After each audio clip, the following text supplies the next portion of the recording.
start right away and go into the topic. We will start with a closed discussion up here, but if you have questions, we will take 10 to 15 minutes at the end of the panel, and you will have time to ask your questions, of course. Having an Austrian entrepreneur on the panel, I would like to start with Eric. We have currently roughly 600, 700 crypto exchanges in the world with roughly 2,000 coins listed. Obviously, when you started, there weren't that many. But what was your intention or your reason? Where did you see the gap? Why did you start from your, I think, first brokerage business to an exchange business? So the question is why we did the exchange now? Yeah. Okay. So I see the exchanges in the same way as I see the coins. If you have thousands of coins, in the end, I don't know how many will survive. Most of them are kind of useless and copycats, and same with the exchanges. So I would say more than 90% of the exchanges existing will not be there in 5 years anymore. So, in the end, we are building an ecosystem. And we started with the fiat on-ramping to crypto and make it as easy as possible to buy for, let's say, the mainstream retail users. And then now we're having a bit more than 1 million customers. And now we are, not now, 2 years ago, we started to come up with the idea that an exchange might be a good idea, because this is one part to have the retail. But now you should go to the professional investors and traders as well to actually have everybody on your platform. So, yeah. So, obviously, as you are relatively young, you are still, compared to the big players in the market, a small exchange. So how do you plan to come up to them? What is the strategy? I mean, the broker is quite big. I think we're the biggest broker in Europe, but like the exchange started in August. I mean, to have decent volume takes at least 6 to 9 months to actually have a volume over 10 million on a daily basis. And then it's completely different. You can't do that much marketing. It doesn't really make sense to do a marketing for an exchange. You have to go more for events, go for the professional traders, for the funds. They need the onboarding, they need to switch, and that takes a lot of time.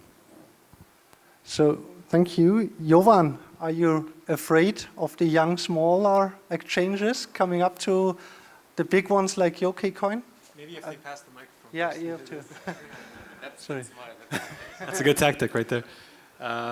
You know, in relation to what Eric said, I fully agree.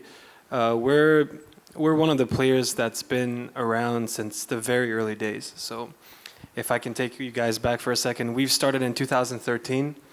I think only Kraken and maybe Coinbase out of the exchanges today were there at that time.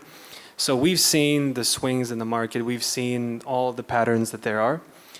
But we are aware that this is a very dynamic market, and that, as Eric said, from 90 we will probably have, I don't know, maybe less than 10 very soon. So only the exchanges with the right product, with great market depth, with a lot of users and tailored services for institutional investors will eventually survive. So, you know, keeping all that in mind, we're aware that there are many new players popping up. But we're, at the end of the day, focused on improving our user experience and being compliant with regulations across the world. Oh, one more thing. I forgot one more thing. Licensing is a very, very important thing if you tackle professional traders. Because, if, for example, if you have a fund, they just cannot send their money just from the internal policies to somewhere abroad, to a Cayman Island, whatever, bank account. They just cannot, even if they want to. So you need proper regulation in Europe, and for example in Europe now. And this is why I said most of them will never have the setup to actually get this. So Jovan, as you're very established, I think one of the biggest, if not the biggest Bitcoin exchange in the world right now, how much, can you give us a rough estimate, how much comes from big institutional clients of the volume and how much is just retail? It's hard to say. Obviously, our services are tailored to both. We didn't really follow the Bitpanda model or Coinbase model from early on. We have a robust platform that's suited for both retail investors and institutional investors. Obviously, given current market conditions, there would be more institutional investors that are trading because they see opportunities for arbitrage, while on the retail side, it's really kind of, it's all about whether the price goes up and how fast does it go up. If your friend is buying Bitcoin and he made a profit, then he told his friend, then this is where the retail market kind of picks up. So to answer your question, I think the majority, hard to say exactly the number, but I think today the market is dominated by institutional players. Anatoly, so you are from a big brokerage firm. What criteria must an exchange fulfill that you think about trading there or using it as a trading platform? Awesome question. I remember when it all began, at least for us at EXANTE in 2012, 2013, there was just MTGOX in Japan and maybe like BitInstant in the States for smaller amounts, and maybe Bitstamp was beginning, and there was Bitcoinica in Hong Kong, if anybody remembers, which went down remarkably. So we wanted to buy Bitcoins, but as Eric said, we couldn't just send money somewhere. It was like really insane. There was a demand already, institutional demand, but there was no way to fulfill it. So we had to travel to Japan to actually meet MTGOX guys, Mark Karpeles and Ganzage Bushri, and speak with them and try to figure out. And we weren't that much happy with what we saw, but we wanted to buy these digital currencies to get into the game. So we wired the money to their bank anyways, and it worked well for us. In the end, we didn't lose any money with MTGOX. But exactly, as a buy side, we score exchanges very thoroughly. Of all, what you mentioned, 200 exchanges currently, I'd say a couple dozen have real volumes. And I hope like OKCoin and Bipanda like do have real volumes. But I mean, every exchange on CoinMarketCap you see, especially if you sort by volume in top 50, is completely fake. Just forget about it. So anyone who trades actually day to day knows it as good as I do. There's no dispute about that in the community. Everybody knows it. So just forget CoinMarketCap and evaluate each exchange on its own merits. And obviously, regulation helps with that, because OKCoin now in Europe, in Malta, and in the States, and Bitpanda in Austria, definitely gives a buy-side guy like me much more comfort than like exchange with huge volumes but based out of nowhere, with no regulation, no transparency, no nothing, no audit, no nothing. That's like all these 200 exchanges, 300, they're useless for our purposes. That's the landscape. 2000 is, and again, everybody knows them. There's no dispute about that, knows where actual volumes happen. Thank you. Talking about jurisdiction and regulation, I mean, Malta is obviously a very known country. Austria is starting about it. Sorry again, but Eric, why did you choose Austria? It's not the usual choice to set up. Convenience? No, at the beginning it was 2013. We were all living in Austria, and at this time it didn't matter where you start, because no one had a clue, there was no regulation, and we could have started the same business in Spain. It would be exactly the same thing. And after a time, what we did quite well, I would say it was a good decision to go very openly to the regulators and talk to them about everything we're doing. Although they are not responsible for us, they also made their learnings from us. We learned from them, and so on. So it was never a black box, really. And then after a time, you realize, oh, okay, the company is now profitable, and now you're in Austria and you pay a ton of tax. Probably not the best idea to be here, but now it's too late. No, I'm just kidding. It's actually really good, and we made over all the years a very good relationship, politicians, and of course the regulator, and then you don't start over somewhere else. So far, we got quite a lot of support here, or they let us alone. Sometimes it's even better to don't get support and just be let alone. Yeah, so, and this is why it's Austria and will stay Austria. Perfect. If you're unhappy, come to Liechtenstein. Yeah. Good. I want to stick a little bit on the topic of liquidity, because obviously this is the thing which makes an exchange valuable, if you can trade there, obviously. You already said a lot about wash trading, fake volume. Can you give us, apart from regulation, an idea what you as a brokerage firm, but also then the exchanges, I would like to hear their answer. What can we do about transparency? What would be a best practice approach? What would make you safe in investments? Yeah, that's an easy one. I guess the only answer going forward in like 5-10 years time is decentralization, and we need to move away from custodial exchanges. Sorry guys, so you'll need to adapt actually. I hope in 10 years time the idea to give custody of your digital assets to someone, to give full control of your savings, like or whatever, to some third party, based just on the rule of law, would be not enough. So we probably need to pay more attention to decentralized exchanges and solve their problems, which is like low liquidity, slow speed, potential minor front running, maybe not necessarily on Ethereum blockchain, because there are like competitors now. So that's my answer. Decentralization, which will, like Bitcoin did, hopefully save us from these risks. Yeah, the idea is super nice, and I love that. And the idea 2 years ago was, do we build a decentralized exchange or not? And we realized no, because that will never happen. For a very good reason, the regulator will never allow this to become really true. In January, Europe-wide or EU-wide, AML5 will take place, and the regulation goes much more for crypto into the field what it is now with securities or with money in general. And then there is, in my opinion, no chance that you can have a business or let's say a decentralized exchange. Only if it's completely anonymous, but they will just forbid it. They won't even let you, the fiat on-ramping will not working anymore, or the money flow towards the decentralized exchanges will not work anymore then, especially not in Europe then. Although I slightly concur with Anatoliy and Eric said regarding DEXs, I tend to disagree a little bit about the importance of self-custody. I think at the end of the day, the average investor is just worried and concerned about liquidity.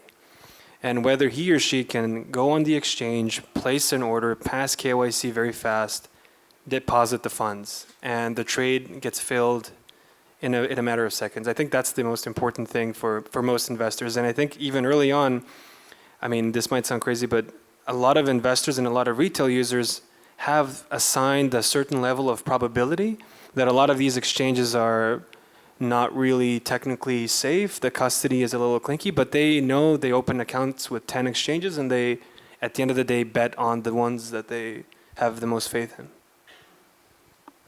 Also, maybe unpopular opinion, but let's talk about more on the fiat or traditional money field. People in general, or the mainstream average user, is afraid of handling their own money.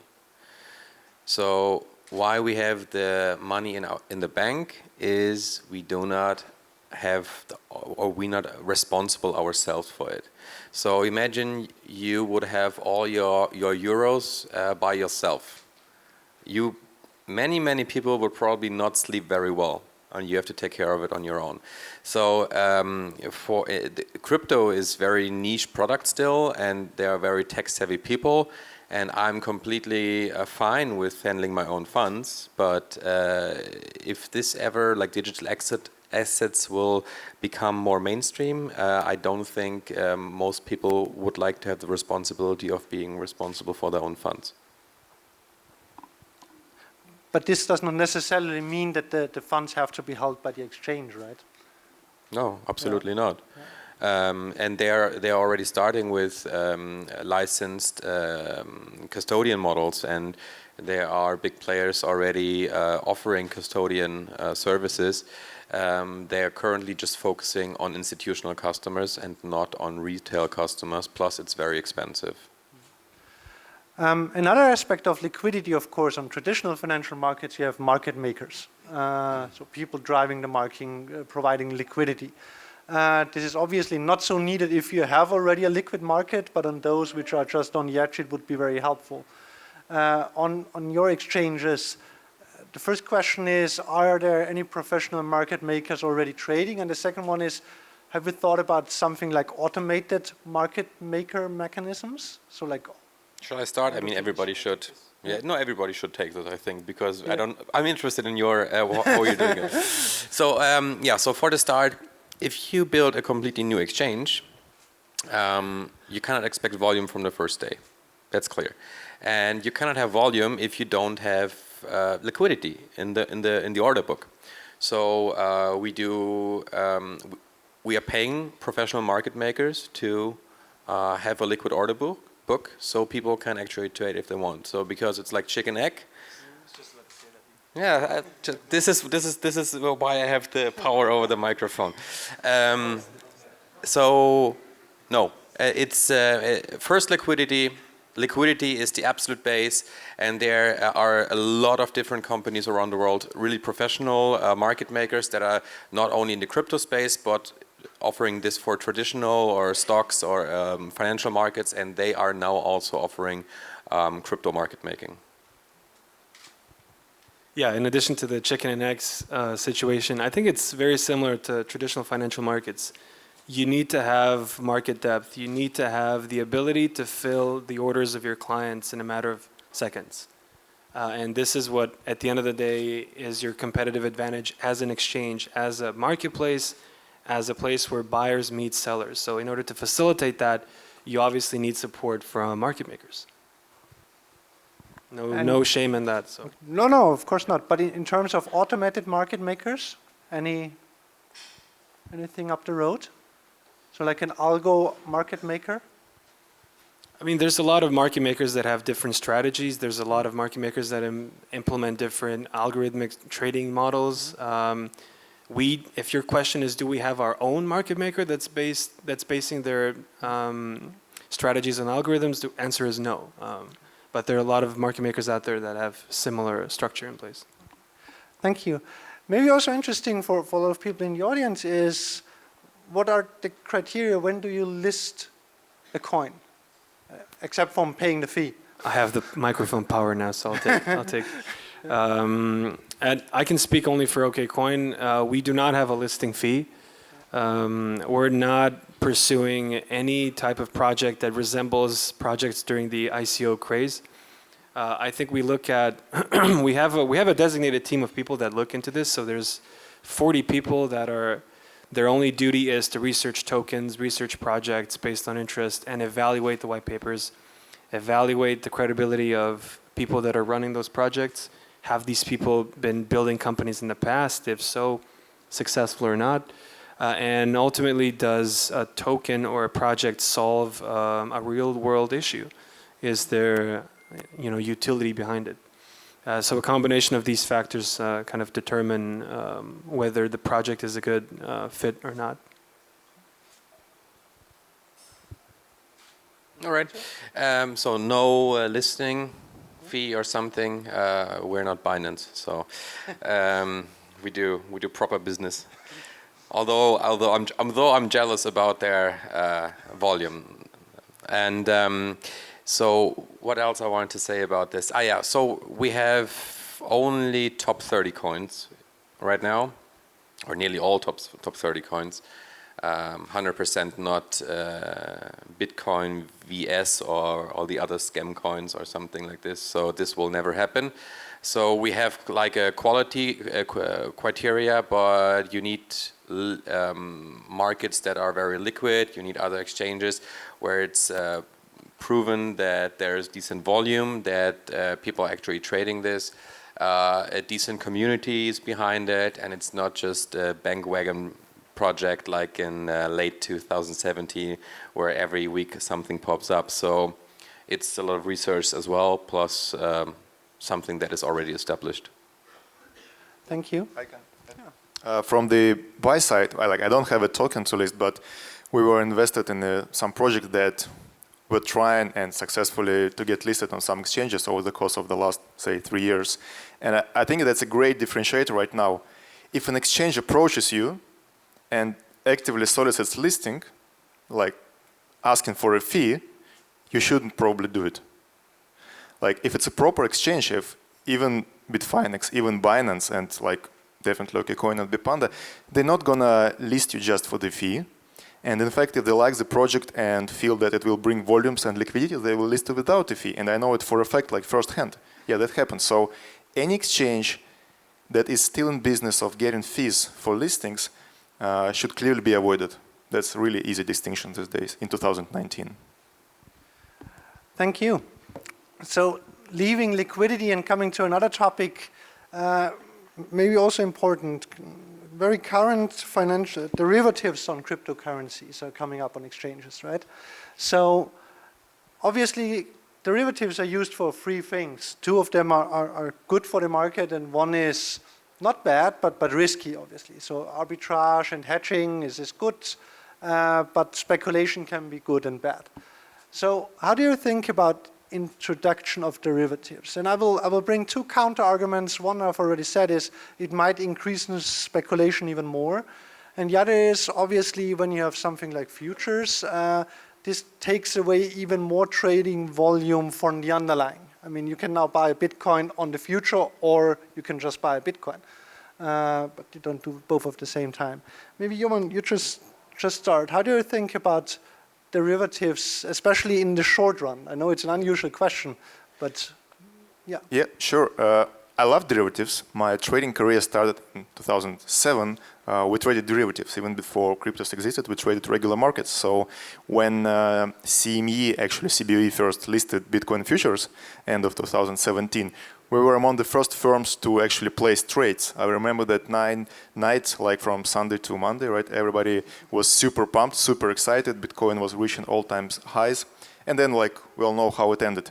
Nevertheless, I do not believe that there is such a thing as a negative speculation. I think when someone has a skin in the game and puts an order in a public order book and puts his or her money at risk, that cannot be negative. Like he might win or lose, he might get money or lose money, but that's not a negative. That's a totally always positive for a society because we get new information about it. It helps price discovery, and it shows that like what's the current best estimate worldwide of the, say, Bitcoin price. So short-term and long-term derivatives are super useful. But derivatives also have the potential to destabilize markets. I think Volkswagen would disagree with you. Therefore, I'm not so sure if it's always positive. But yeah, but look what happened. Volkswagen tried to, like Porsche tried to take over Volkswagen, right? If I remember correctly. And how it ended? The company that was smarter ended up winning. So you cannot defy the laws of physics or society or whatever just with derivatives. It's just a tool. Like they tried, they failed, and they lost. What do the exchanges think about that? Are you planning to introduce derivatives? Derivatives are usually bigger than the underlying market anyway. I mean, that's not a topic really of crypto or anything. This is a topic of should the derivative market be, let's say, reformed or not in general. Derivatives, they don't care what's the underlying. So we cannot really influence this at all. Are you planning to trade them? Currently not. Currently we have a lot to do with the spot market anyway. Okay. So. No. Thank you. Another topic I want to talk about with you is, and this is a little bit away, but you're very close to currency. At the first panel today, the discussion that a lot of coins will go away. You also said a lot of coins will go away. And we saw over the last weeks that the Facebook Libra project has problems. Bitcoin doesn't take off really strong over the last 10 years. What do you see? What is the future of the cryptocurrencies? Are we seeing more than 5 in 10 years? Or so really of the currencies, not tokens? From a person that operates an exchange perspective, I would say increasing crypto adoption. So bringing digital assets closer to people, educating them, making it easy for them to own one, and having more utility. From a personal perspective, I want to say mass Bitcoin adoption. I see that to bring a buzzword in, tokenization will take place of many different kind of assets. So for example, I'm pretty sure that stocks will also be fractionally traded or in token form. So I think there will all kind of assets be traded on several exchanges. What was the initial question, by the way? Yeah, I was more focusing on the currency type tokens or coins. Oh, yeah. Not the assets. Yeah. Stable coins is something what I really see as a really striving topic. But also, I already said several years ago that one day we will see also the ECB launching their own euro token, whatever this is. It's not a cryptocurrency, it's 100% not decentralized, but you see it now with China. China said it's already ready. Libra is, I think, a fantastic project because this will help. It won't have the biggest impact on the Western world, where we have a working financial digital banking solution for everyone, but especially for people with unstable currency or they don't really have access to financial services or the market in general, or the remittance market is just getting all of their money pretty much.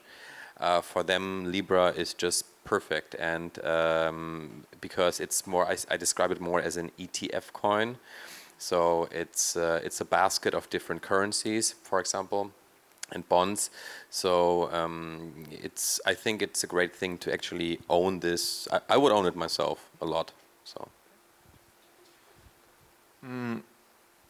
I think maybe I have a bit different perspective as being sort of maybe more maximalist. I think we're seeing this year already with the Libra and Gram and how regulators treat them, which I think they don't treat them nicely at all. We're seeing that maybe, and that's my opinion, maybe we'll see that proof of stake projects, doesn't matter, delegated, direct, doesn't matter, proof of stake projects, which are trying to present themselves as decentralized, will not be treated as such. And that means that going forward, maybe, again, my opinion, only proof of work projects which are truly decentralized will survive, which bring us to Bitcoin, obviously, and some would argue that Bitcoin would be sufficient for 99.9 use cases, like with side chains, with atomic swaps, with whatever. We have Monero, Zcash, Dash, we have Sia coin, we have Litecoin, well, like maybe a handful of proof of work projects. Proof of work is expensive in a sense. You have inflation to pay the miners, and that brings the price down. You cannot just issue 1 million tokens, sell one for 1,000 euros, and claim you're a billionaire. Like, it doesn't work with proof of work. Sorry, you have to actually bring some value to the table to convince people to use your coin with a built-in inflation. And my opinion, proof of work is the way to go. And that's why in my portfolio, I mostly hold like 99% proof of work coins only. Okay. So another topic which might be interesting is there are several studies out there, and we had a little bit of this before, saying, I don't know who said it, one of you guys in the back, that people don't like to hold their own money, or they don't want to do their financial business on their own. I mean, that's the models of banks since 200 years, right? Basically, you could lend money to someone else, also rather riskless, but you just don't do it. You go to your bank advisor and ask him what to do. Mostly he doesn't know better. But the other question is, if we send people, like really retail clients now, directly to an exchange, and we admit them, we do KYC, and they only do it with small money, but are we sure that they are financially literate enough to do that? Or do we need to protect them in some way? Yeah, guys, I'll pass the mic, but it's easier for me to comment as I don't run an exchange and I don't rub myself against regulators, right? And I'm quite a libertarian type, so no, we shouldn't protect anyone from making mistakes or making profits. That's up to them. Thanks, Eric. I'm also going to speak again on behalf of OKCoin. It's like when you download a product and then you scroll down the terms and you click on agree and then you sometimes get surprised.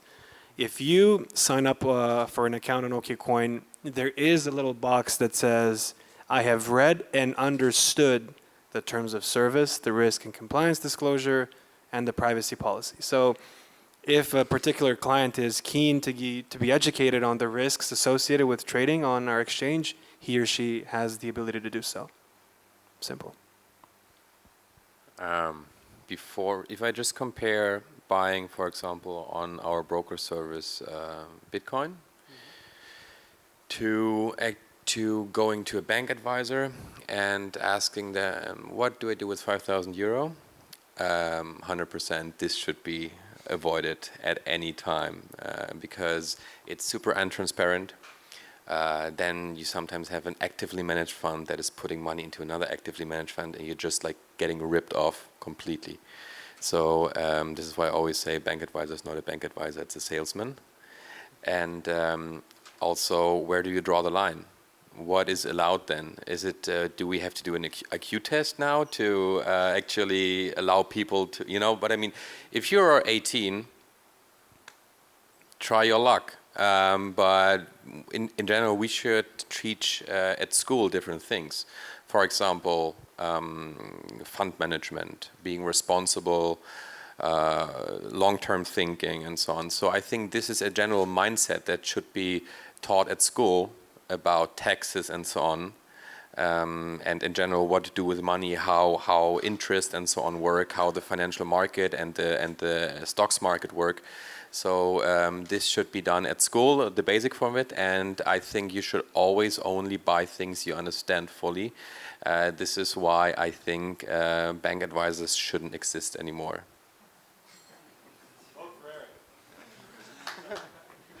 Good, thank you. I think we now have time for questions from the audience. If you have a question, please raise your hand. There's one in the back here. Not if you're a bank advisor, otherwise I take your question.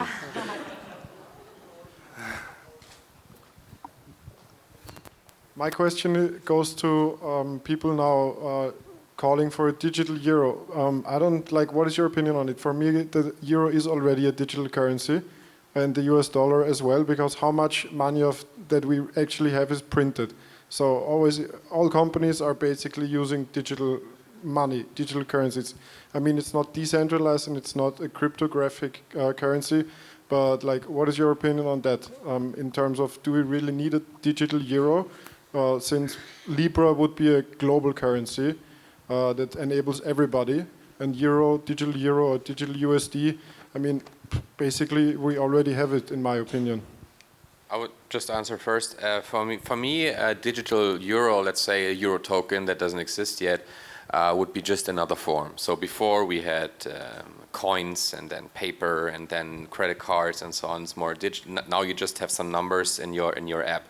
And this would be the next form which you can just carry around more easily and just transfer it faster. But that doesn't really change the money itself. Libra is a different thing. It's not really money. It actually consists, or everything inside Libra is money. And the only difference is that the money that is just printed kind of randomly, I know then there will be a balance sheet and so on. But if the economy goes down, then if the National Bank buys corporate bonds, it doesn't really make a difference. But Libra is backed, for example, 100%. So every dollar you put in, there is a $1 inside. So this is fundamentally different to currency itself, but Libra consists of currencies. So I can't really give you a clear answer because a digital token of a euro is just another form of it. It's just the evolution of money itself, but it doesn't really change the what is inside the euro itself, if that makes sense. Yeah, I agree also. Digital euro, like if it's just a token issued by ECB, there's probably no need for that because it's not a new credit being created. It's just a representation of an existing credit, and money is credit, right? So, but Bitcoin is a form of money, obviously. Something new is created, so that's completely different. I think one big difference, I will say it the other way around. There's no big difference if you have a standard euro and a digital euro and they are one-on-one. Once you only have the digital euro, it becomes very interesting from the economic side. Because think, for example, of negative interest rates. Right now, for the euro under your pillar, which you can always take from your bank account, basically, nobody can get interest rates from you, from this euro. Once you only have a digital euro, it's very easy. It's basically some lines of code to have negative interest rates on all types of euros. So I think the big difference between a real digital currency would be that in the end you have some, and I know this sounds weird, some centralized via the coding access to the currency, and you can control it via that. If you want that or not, this is a very different discussion.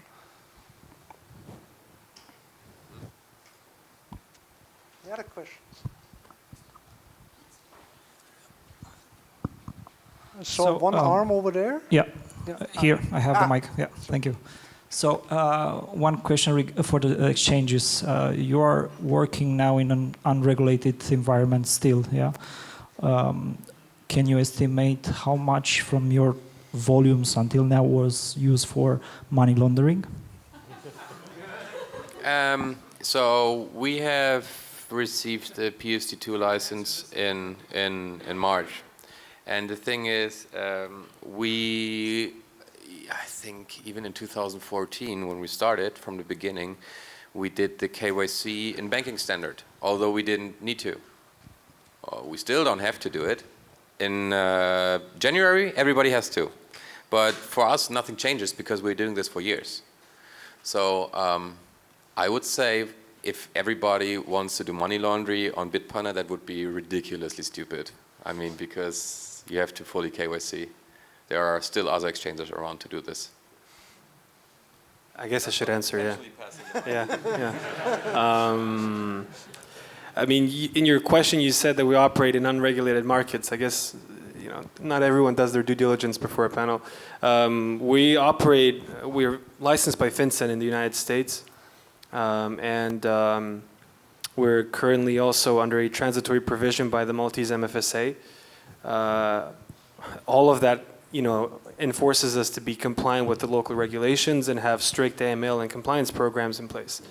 On top of that, as Eric said, we do full KYC verification on all of our clients.